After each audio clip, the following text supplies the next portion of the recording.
no. Hey, I'm Dr. Paul Dyer. How you doing? Welcome to Dr. Paul Dyer's podcast. And I love doing podcasts with anybody and everyone. This is important. We are talking about being a man because we've been talking about who we are, what we are, and that's always important. But Andre, you can give your name if you want to. Andre's good. Well, okay, because you have a lifelong situation that you have done that I want to actually showcase. And the reason why I want to showcase it is because black men suck. And if I could actually emphasize on my podcast, on this particular podcast, that black men suck, that's okay, because you don't suck. There's a lot of truth to that. No, I mean, it's about what your experience is. It's about what you grow up seeing, what you grow up believing, and what you grow up being told. But you grew up in a fucked up life. Yeah, there was loss in my life. My dad was not in the picture when I needed him the most. That's true. But my mother was there. So single dad, single mom, single. Are you singling out? No, because the time when my dad still had an incredible amount of influence as far as shaping me, as far as teaching me the difference between right and wrong, as far as emphasizing work ethic and faith and family. Faith. Are you talking about God? Yeah, I am talking about God. I mean, to me, are you God influenced? Yes, I say it without any hesitation. Isn't that a myth? Not a myth at all. Okay. Because when you have nothing else, that's always been what has buoyed me through any challenge I've ever had in my life. You were in the service for a long time. 22 years. Okay. So did the service shape you at all? Yes, it did shape me. And it shaped me at a time when I really needed something to kind of give me direction, give me purpose. So you're saying if I don't go to the service, I'm lost? No, it's not for everybody. I mean, for me, it was at the right time. Because I went to. Most people know that I went to the service, and I was in service 15 years. But you, being another, you're not even black. First of all, why are you laughing? Paul, you telling me I'm not black is like me telling you you're not black. If I'm not black, you're not black, Paul. Let's just get that right out there, because when I grew up in Houston, 1976, 77, walking down on the southwest side of town with my buddies, and we always thought it was a big kick because there were black kids, Mexican kids, white kids. We were like this little rainbow coalition. And we're walking down the street and we're going to the toy store.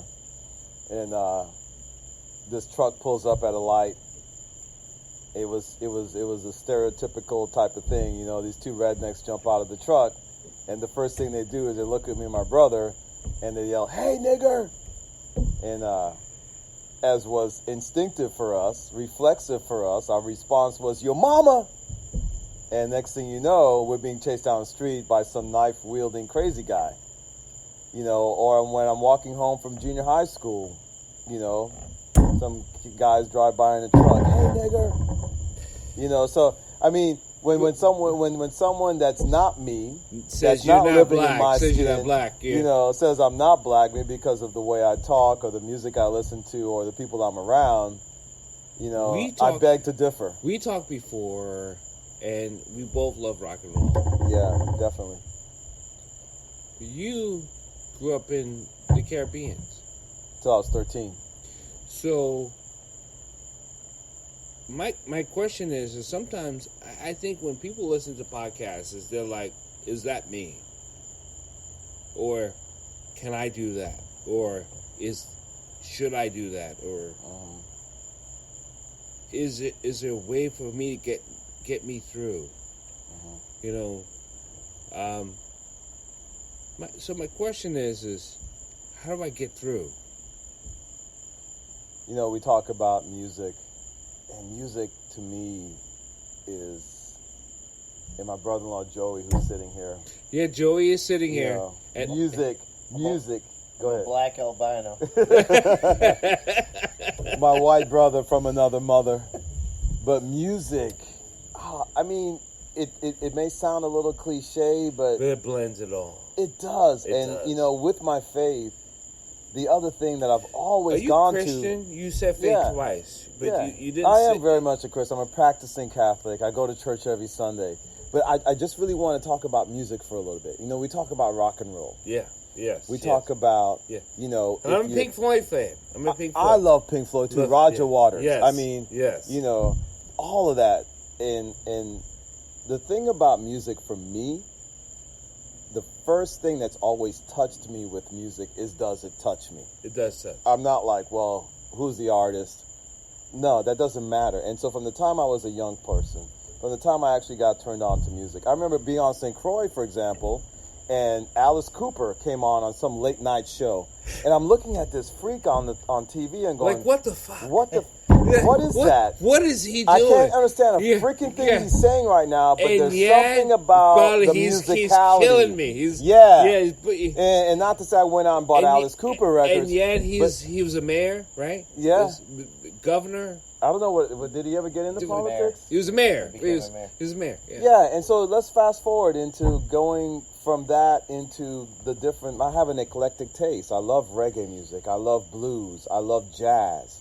I love hip hop. As long as it's not about hip hop that calls women bitches and hoes and all this other kind of stuff. You know, there's artists out there that have I love content. I love a story. Bruce Springsteen, for example, is an amazing storyteller in his music, and the rhythm and the beat. And if I dig it, I'm all in, man. It's not about who's playing the music.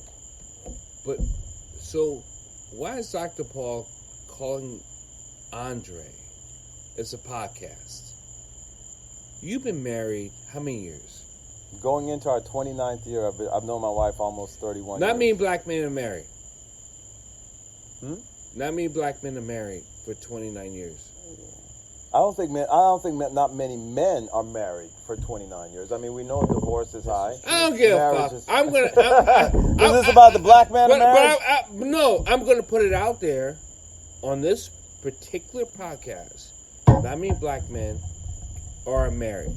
Is it because they're in prison? Because they can't handle it? They can't hold it down? What is it? All the above. I mean, but I don't think it's about not being able to hold it down. I think it's about the environment you grow up in. Who are your mentors? Who are your? We who- both who- grew up in single moms. Yeah, that's true. I mean, okay, so let's just take my circumstance. Okay. Okay, and I don't think it's atypical of. Because you have a story. Yeah, so And you go- my dad was a successful guy, but he had a lot of demons. He had a tough childhood, and those things caught up to him. I think in many ways it's kind of relates to a lot of reasons why it's hard to stay in something when you have demons you've never really confronted. You've got to come to terms with what you've been through, and then you've got to look at where you are and the impact you have on others. And that's hard to do when you're a young person and you don't have an example. I mean, you need an example. Is that real talk? Joey, I mean, your father worked. I mean, that's what you knew. Absolutely.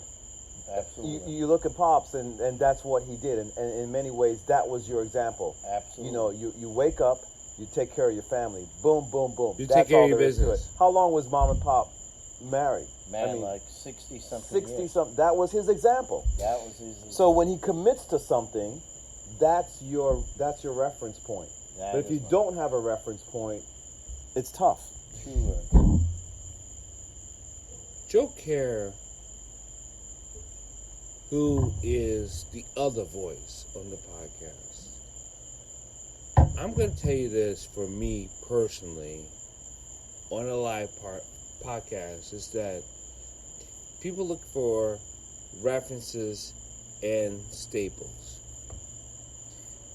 There's not a man alive, human being alive, that I love more than Joe Kerr. Because he has showed me what I am able to be. Andre, I have a question for you. Who showed you who you were able to be? Without hesitation, it's always been my mom. Okay. So, black man growing up with a mom, it was important. Yeah. So not, but there's many black men that are in prison and jail that don't have it. So now what? So how do we teach them? Because that's why that's really why I'm doing the podcast. I mean, ultimately, as much as I love you, I want to teach someone that they could do it themselves. So how do we do that? Man, that's the question. In order to teach, you have to be present. I mean, you can't teach if you're not present. So for someone who's out there by themselves and, making all of those classic mistakes without an example, without guidance, and maybe even living in an unsafe environment, what are you supposed to do when it's just about, well, how do I survive to the next day? And so that's why I empathize with someone who's so alone in that journey and why they make some bad decisions. Maybe they leave others behind. You sound so white. And that's a good Well, point. If I that's can my interject on this comment, I think the power that has made Andre is that he's never accepted a label. There it is. Yeah. And so Andre has transcended past that and moved forward without accepting a label. But if I'm in inner city bullshit, Right? New York, Chicago, Right? L.A., Florida, I don't know, inner city, whatever. How do I know what's out there? Because that I think that's my struggle for me in teaching. Is that I want to get it out there, and that's why we're doing the podcast. That's why we're doing it. And that makes sense. But in today's age, Yeah. with the power of social media, with the power of everything that we have at our fingertips, the world has become small. Okay. And so putting yourself into a box is on you. We can step outside of that arena at any point. Opportunity is there. It's just a matter of having the courage, the intestinal fortitude to do so. You may not have the guidance, but it's always there to do so. I don't want to plug anything, but we've talked about martial sciences for many decades, for all my podcasts. And Master Joe Care has been teaching martial arts for over 45 years. And has anything to do with why and the what for? Well, absolutely. Because in the martial arts, first of all, is that arena, which started off struggling back in the days of segregation, has expanded today to whereas it's become colorblind Right. in the martial arts. I remember when Andre was at a crossroads early in his life, what to do, left, right, go back, go forward. He made a decision, maybe it was a blind decision. In some ways, yes. He stepped into the military, apprehensive, No idea what I was getting into. and moved forward. Yeah, It was a good decision, yeah, and he is what he is today. yeah. So Same as in the martial arts. So coming out of your comfort zone, so to speak, stepping out of yourself. Absolutely. So what do you teach young black men or young men or people? Would it teach them? What is it teaching you? As far as my military experience or just the decisions I've made? I mean, Your decisions. yeah, it's you have to be okay with being uncomfortable.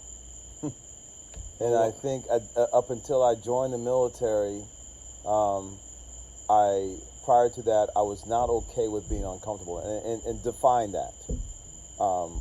Knowing where my day was going to go, knowing where my next meal was coming from, knowing what I was going to do. You speak so white, so now what? I mean, Well, so I mean that's just my experience. no, but what I'm saying is that I know people listen to podcasts and they're like, I'll never speak like Andre. Oh, you mean just the way I Your demeanor. articulate? I Yeah. mean, so, your articulation is it's something. but it's not. But I mean, there's, and that's the thing. Is that what it is? So is that what I need to be? No, and so that's I want to like, be. I want to be confrontational. Yeah, that's the because- beauty of our blackness, because where I come from, Oh, in a world so of now blackness. now it depends on where you come from. No, but what I'm saying to people out there is that how you speak and what the words you use, it's not about necessarily judging someone from that, but is there meaning behind it? You can have the most extensive vocabulary in the world, but are you really saying anything? No, No. So I mean, I can throw out all these flowery words and things like that, but my experience, and that's all I can really speak from. My experience. If you're going to say something, it should mean something. That's my experience. And so whether you're black, whether you're white, however your diction, whatever your vocabulary, what is what you're saying? Does it have some value? Does it have some content? You're one of the few black people I know that's been married for a very long time. That's amazing. Period. Is it because most black people in jail? And I'm not talking about statistics, but we struggle with communication with our spouses. How do you do it as a man? I mean, like we were talking about earlier, my wife is white. We come from two different worlds in many ways. And one of the things that we said to each other very early in our relationship is that communication is important. We need to talk to each other. And no matter how stupid it might be, or no matter how silly it might feel, and even if you think, well, you should know this and I should know that, we need to be able to talk. We need to communicate. So that's important. Now, have we always been good at that? Sometimes we fail pretty miserably. But we try to always come back to that. Talk to me. But how do you put in the work? What's the work? What's the work? What is there a blueprint? No, there's no blueprint. It's about not giving up. It's about fighting for it. To give you an example. Yeah. I have a sibling who's going through a divorce. Married 15 years. They have a son together. They had an issue at a party, and the husband says, "I want a divorce because you're jealous." What? Yeah. Yes. This happened. So, I want a divorce because you don't trust me. Out of nowhere. Wow. And so, but the trust has never been established. No. This discussion's never happened. So there's something else going on there. Is he cheating on her? Is he having it? But the thing is, my point is, I had a crossroads in my relationship where we were almost, at the end of it, and we were about to be done, but we both committed to trying to make it right, to fix it. We worked at it. We did everything we needed to do to try to salvage. But you're also the faith-based. Yes. Okay. And we've always been. But I want you. We've always walked lockstep that way. I want you to speak about God. Is God your reason? That's our reason. That's our glue. Is that your reason? Yes, both of us. Is that your reason? Yes. It's so much of who I am and who we are as a couple. Okay, so how did you get to God before anything? From day one. What do you mean, day one? When we were dating. So, as a young child growing up in Houston, as a young child, no, my mom instilled that. I mean, my mother instilled that in me. She taught me faith. She took me to church. She spoke to me often about the importance of faith and spirituality and trusting in your God. So she instilled that in me. Prayer. How did you believe? I mean, because it was what I was taught, and I believed it, and I still do 100%. Gotcha. Okay. Yeah. That's what I was taught. I never challenged it. I never questioned it. I never doubted it. Do you challenge it now? No. Never. At all? Never. I never have. Even when you're sad? Never have. That's where I go when I'm sad. What happens when you are sad? That's where I go. What happens? I put my hands together and I ask God to help me get me through. Get on the bended knee. Yes. Yeah. That's what I do. That's instinct. You know, Without hesitation. I love doing podcasts because to me it's education. It has nothing to do with promoting anything. And I just want to let you know that most of you people don't know when you listen to a podcast that the relationship that I have with the people I talk to is tremendous to me. And I want to say on air, in public, on iHeart and iTunes Radio, that I love you, Andre, and I love you, Joe. Love you too, man. And there's nothing in my world that I don't learn from these two incredible men. And because it takes loving to learn to be a man. Amen to that. How do you teach your daughters? You have daughters. I have 4 girls. Yeah. So now what? You make mistakes. You have a plan in mind when you have children, and you have a certain, naivete. There's no doubt about that. But you learn from that. You're humbled by it. I think that's one of the biggest things I've learned as a parent. Is it's humbled me. Yeah. I don't know how else to put it. I mean, it's humbled me. Does parenting have any color barrier? No, I mean it's about love. So why do we nurturing. say it's hard to grow a black man? Because you're a black man. Yeah. So why do we say that? All right, so let's just be frank about it, okay? That's what I want. I mean, it's hard because when you're a person of color, your experience is different as a black man in America. It's different. It's more difficult. You face more challenges. You're going to But you're saying your faith brought you through. Yeah, that's true. I mean, I don't know. There's no way. I couldn't be here without it. It's the anchor. It's the source. It's the essence of my being, and I'm very proud to say that. I don't hesitate to say it at all. Do you love your wife? I love my wife. You love your kids? Yeah. How can we love our kids and love our wives better? How can we love our kids and love our wives better? You've been doing it for 29 years. When it comes to your kids, that's just completely unconditional. Well, I think for him, part of his success on the outside, looking in, I think part of your success is that you're selfless. That's awesome. Wow. Thanks, man. Wow. And wow. I think he has sacrificed a lot in his life to make comfort for a lot of others. Yeah. Especially his family. There's been times to where he has questioned that, but he has given of himself, and he realizes there's no growth inside the comfort circle. Yeah. And I think that's where you've grown. Yeah.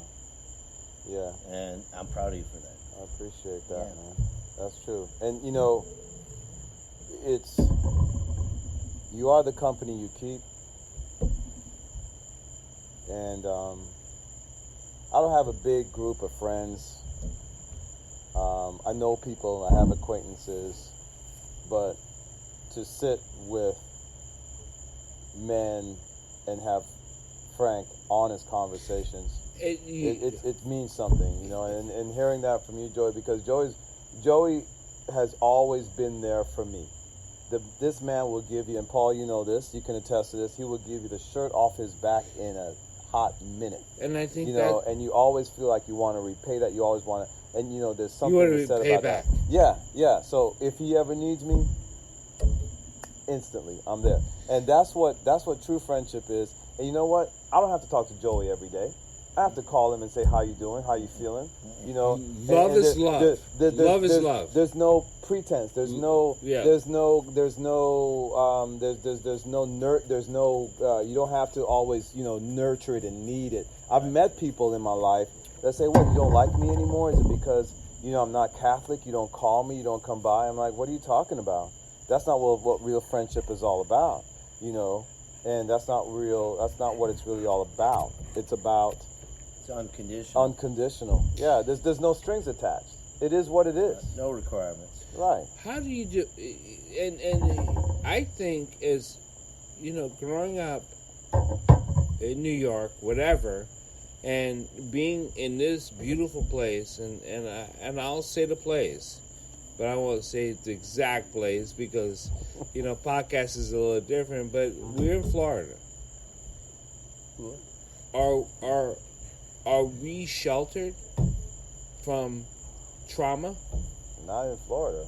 No, that's for sure. It never is. You're not But at sheltered the same anyway. time, there are bubbles in America.